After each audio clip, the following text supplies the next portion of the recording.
The world stood on the brink of annihilation, yet the man who could end it all sat in silence, his trembling hand hovering over a chalkboard filled with equations that could rewrite history. Werner Heisenberg, one of the greatest physicists of his time, stared at the symbols that meant either salvation or destruction. In the heart of Nazi Germany, surrounded by fear, loyalty, and impossible choices, Heisenberg faced a question no equation could answer. Would he give Hitler the atomic bomb? Or would he secretly save humanity by ensuring it never worked? The wind outside howled against the frosted windows of the Leipzig laboratory as the last flicker of daylight vanished behind a thick curtain of smoke and cloud. Inside, the room was dimly lit, filled with the scent of chalk dust and chemical solvents. Equations covered every inch of the blackboard, symbols and variables that only a handful of minds in the world could comprehend. In the middle of it all sat Werner Heisenberg, hunched over a cluttered desk, his pen trembling between his fingers. He had once been hailed as the genius who unlocked the secrets of the universe, the man who gave birth to quantum mechanics and its haunting principle of uncertainty. But tonight, uncertainty was no longer a theory. It was his life.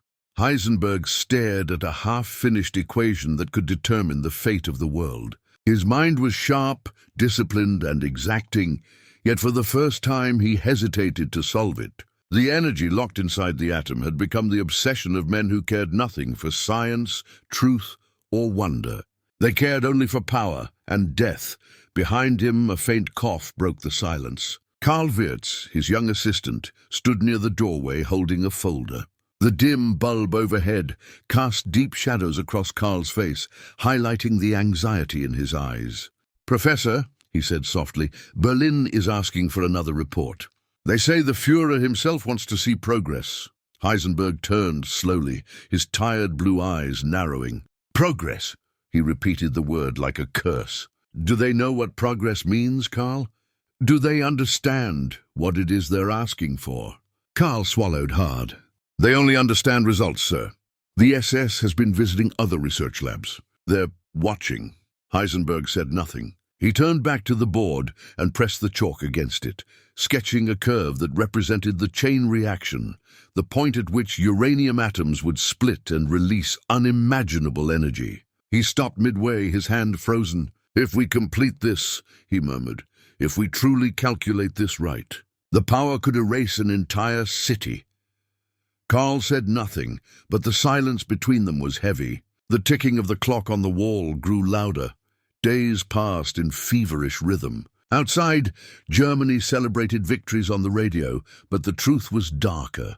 Factories were crumbling, men were dying, and Hitler's promises were collapsing. Inside the lab, Heisenberg continued his work, not out of devotion, but out of survival. Each experiment was carefully slowed, each equation made deliberately complex, his genius weaponized not for destruction, but for delay. Only a few of his closest colleagues understood. Most thought he was loyal, methodical, and cautious. Only Heisenberg knew that he was quietly sabotaging the most dangerous project in human history.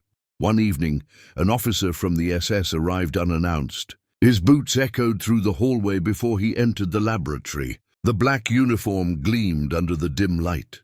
"Herr Dr. Heisenberg," he said, his tone clipped and formal, "Berlin requests your immediate presence tomorrow. You will meet with Minister Speer to discuss the uranium project." Heisenberg nodded calmly, though inside his pulse raced. The officer's eyes lingered on the papers scattered across the desk. Calculations, notes, fragments of physics that could change the world. Heisenberg carefully gathered them into a neat pile and smiled faintly. "Of course," he said, "for the Führer." The officer gave a cold smile and left without another word. That night, Heisenberg could not sleep. He sat by the window, staring out at the snow-covered rooftops of Leipzig. His wife, Elizabeth, entered the room quietly, wrapping a shawl around her shoulders. "You should rest," she said softly. "You have a long journey tomorrow." He turned to her, his face pale under the moonlight. "They want me to tell them how close we are," he said. "They want to know when the bomb will be ready, Elizabeth's eyes widened with fear. "Werner, what will you say?" He looked down at his hands. The truth, but not all of it. The next morning Berlin was grey and tense. Soldiers marched through the streets as propaganda banners flapped in the cold wind. Heisenberg was escorted into a massive marble building where Albert Speer, Hitler's armaments minister, awaited him. The room was grand but cold, the air thick with authority. "Dr. Heisenberg," Speer greeted him, motioning for him to sit. "We are depending on your brilliance. The Führer believes that Germany can achieve what others only dream of, a weapon that will make our enemies kneel."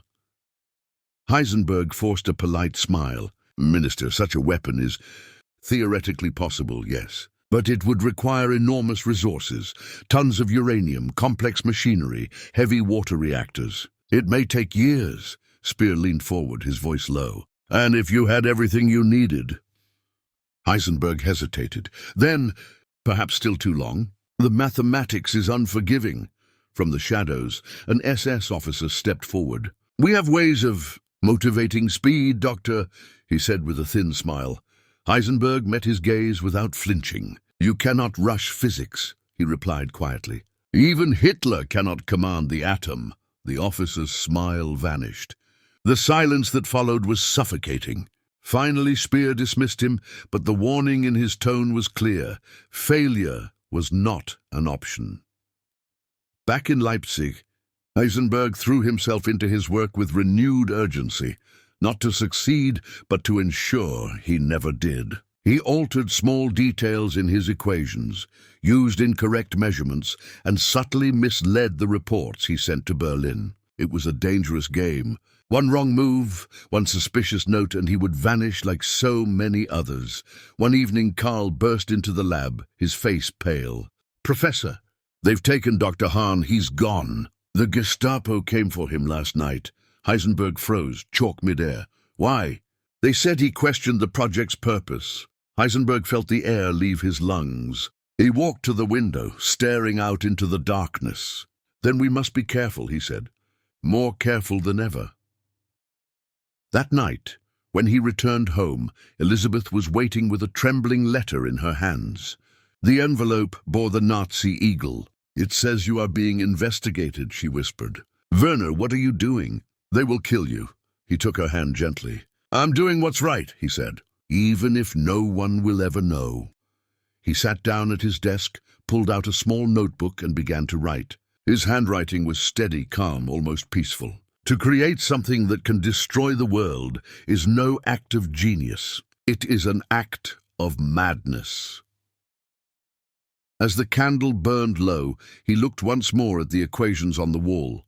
His life's work turned into a weapon. For a moment, he imagined the cities it could destroy, the people it could erase, the children who would never be born. Then he closed the notebook and whispered to the empty room, "Not by my hand." Outside, the snow continued to fall, covering the streets in silence. Inside, the man who held the fate of nations in his mind made a quiet vow, a vow that would change the course of history. Autumn came to Europe, draped in grey skies and the echo of warplanes. Smoke hung over cities that had once been proud and full of light. In those days, even the air tasted of fear. Werner Heisenberg sat in a dimly lit train compartment, his breath fogging the window as the countryside rushed by. He was traveling to Copenhagen, a city under German occupation, to meet a man who had once been his teacher, his friend, and his greatest rival, Niels Bohr. He had rehearsed what he would say 100 times, but every word felt heavier than lead.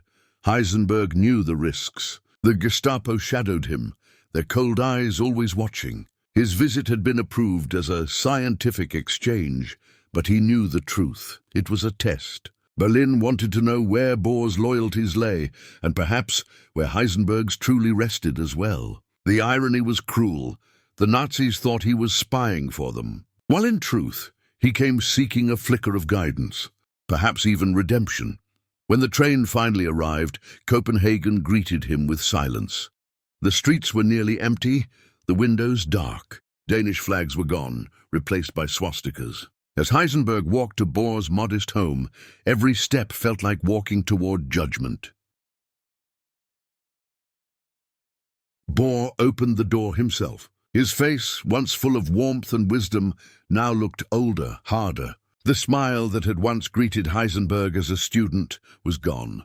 "Werner," he said stiffly. "So it's true. You came." Heisenberg nodded, his voice almost a whisper. "Yes, Niels. I came because I must speak to you privately." Bohr hesitated, then stepped aside. The small home smelled faintly of tobacco and old books. Photographs lined the walls. Bohr's family, his students, his life before the darkness of occupation. Heisenberg felt a sharp pang of guilt. He had come from the heart of the regime that had stolen everything from this man. They sat across from each other, the air thick with unspoken words. Finally, Bohr broke the silence. "Tell me, Werner, why are you really here? To convince me to work for your Führer? To threaten me? Or to boast about your new weapon?" Heisenberg's eyes widened. "No, not that. I came because I'm afraid." "Afraid?" Bohr's voice trembled with disbelief. "You who works for Hitler's war machine?" "I work for survival," Heisenberg said quietly. "They forced my hand. They believe I am building a bomb that could destroy everything. But I am not. I'm stalling, confusing them, delaying every step I can. I came to warn you, to warn everyone." Bohr's face hardened. "And how do I know this is not another trick? You're leading the uranium project, Werner. You are Germany's hope for the bomb. You are not innocent." Heisenberg leaned forward, desperation burning in his voice. "You taught me that science must serve humanity, not destroy it. But they twisted our work into something monstrous. I came to ask, what would you do if you were me?" Bohr's eyes flashed with pain. "I would never serve a murderer. You have a choice, Werner. You always did. You chose the wrong side." The words struck Heisenberg like a blow. He looked down, ashamed. "I never chose war, Niels. I chose my country, my family. I thought I could protect them. But I was wrong." For a long time, neither man spoke. Outside, the wind rattled the windows. Finally, Heisenberg stood. Perhaps it was a mistake to come. But remember this, the power inside the atom is beyond human control. If anyone, German, American, or otherwise, completes it, the world will burn. Bohr's expression softened, but only slightly. "Then stop it, Werner. Stop it before it's too late." Heisenberg hesitated. "I am trying." He met Bohr's eyes, full of old respect and unspoken sorrow. But even the greatest physicist cannot fight a tyrant with equations. He turned to leave, his coat heavy on his shoulders. As he reached the door, Bohr called out, his voice trembling. "Werner, when this war ends, how will history remember you? As a scientist? Or as the man who almost gave Hitler the sun?" Heisenberg paused. The question hung in the air like a verdict. "Perhaps history will never know," he said softly. "But I will." The door closed behind him, and with it the last remnants of their friendship. Heisenberg's return to Germany was tense. The war had turned against the Nazis. Allied planes roared over cities, dropping fire and thunder. Reports reached him that Bohr had escaped to Sweden and then to America. He felt relief and dread. If Bohr joined the Allied scientists, then their work might succeed where he had secretly failed. In 1944, Heisenberg's lab was moved to Haigerloch, deep underground, hidden from the bombings. There he and his team built a small reactor using uranium cubes suspended in heavy water. Each day, he felt the pressure of the Reich bearing down on him, demanding results that he refused to deliver. When the SS visited, he showed them elaborate reports, all designed to appear impressive yet meaningless. To them, it looked like genius. In truth, it was sabotage disguised as science.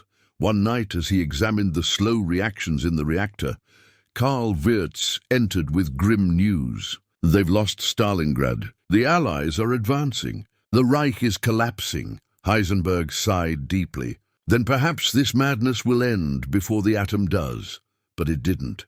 When Germany finally surrendered in 1945, Heisenberg and his team were captured by the Allies and taken to England. There, under house arrest at a country estate called Farm Hall, they listened to the radio. On August 6, 1945, the broadcast came. An American bomb has destroyed the Japanese city of Hiroshima." The room went silent. None of the German scientists spoke. Heisenberg's heart stopped for a moment. The bomb he had refused to build had now been built by others. He sat down, hands trembling. The announcer's voice continued. "Tens of thousands are dead. The weapon was atomic," one of his colleagues whispered. "So they did it. The Americans." Heisenberg closed his eyes. In that moment, he felt both vindicated and broken. "I never thought they'd actually use it," he whispered. "Not on people." For hours he said nothing. When night fell, he walked alone into the garden. The air was cool, and the stars glittered faintly above the dark English countryside. He looked up at them, the same stars that had guided his equations, the same universe he had once sought to understand. He spoke quietly, to no one. "Perhaps this is our punishment. We sought to know the mind of God, and instead we found the power to destroy his creation." Years later, when Heisenberg returned to Germany, he never spoke publicly about the bomb again. He resumed teaching, giving lectures about physics, uncertainty, and the moral weight of knowledge. Some praised him as a man who saved the world by his inaction. Others condemned him as a coward who failed to resist evil. But those who saw him in his final years said that sometimes, late at night, he would sit by the window and stare into the dark sky, whispering equations under his breath, unfinished, uncertain. Like the man himself, he had lived through an era when knowledge could end the world, and he had made the only choice his conscience allowed. He had chosen silence, hesitation, and doubt over blind obedience. And though the world would never fully understand him, one truth lingered beyond the arguments of historians and the passage of time. Werner Heisenberg, the man who could have given Hitler the atomic bomb, had instead given humanity a chance to live. The years after the war were years of ghosts. The world was rebuilding from ash, but for Werner Heisenberg, the ruins were not only around him, they were within. Germany was no longer the mighty empire that had once demanded his genius. It was a divided, scarred nation where the old order had crumbled into silence. Heisenberg had survived the fall of the Reich, the interrogations of the Allies, and the moral weight of his choices. Yet survival did not feel like victory. It felt like punishment. He was back in his homeland, living quietly in the Bavarian countryside, away from the noise of politics and war tribunals. His house stood by a lake, surrounded by trees that whispered in the wind. On the surface, life seemed peaceful.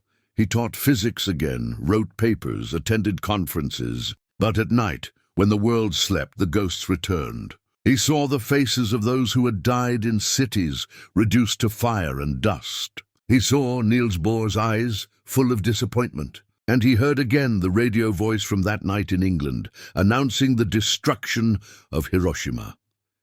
Heisenberg had once believed science was pure, that the pursuit of truth was sacred. Now he knew that truth, when twisted by power, could become a weapon more terrifying than any gun. He wondered if his hesitation had truly saved anyone. After all, the bomb existed, and humanity had already seen what it could do. "Perhaps," he whispered one evening as he stared at the lake, "it was inevitable. If not by me, then by someone else." His wife, Elizabeth, tried to keep their home warm, to shield their children from the weight their father carried. She saw him reading late into the night, staring at his old notebooks filled with equations he could no longer bear to finish. Sometimes he spoke softly to himself, as if arguing with an invisible presence. "I stopped the bomb," he would say, "but I could not stop the world from wanting it." In 1946, he was invited to give a lecture in Göttingen, the old university city that had once been a center of German science before the war destroyed everything. Many of his former students and colleagues would be there, some who had worked with him on the uranium project, others who had fled Germany during Hitler's reign. He hesitated at first, knowing that facing them meant facing judgment. But finally he agreed. Perhaps, he thought, it was time to speak, if only to be understood. The lecture hall was packed when he arrived. Reporters crowded the entrance, whispering. Some called him a genius, others a traitor. When he walked to the podium, silence fell. He looked older, thinner, His once dark hair had turned grey at the temples. He began to speak not about atoms or formulas, but about responsibility. "During the war," he said slowly, his voice steady but low, "I was asked to build something that could destroy humanity. I refused, not by protest but by delay. Some have called me cowardly for not standing against it more openly. Perhaps they are right. But I believed that silence could sometimes be louder than rebellion." He paused, letting the words hang in the air. "We who hold the power of knowledge must never forget that our discoveries belong not to governments or armies, but to mankind. The question is not whether we can create such power, it is whether we should." There was no applause when he finished, only quiet. Some eyes softened with understanding, others hardened with judgment. He left the hall without looking back.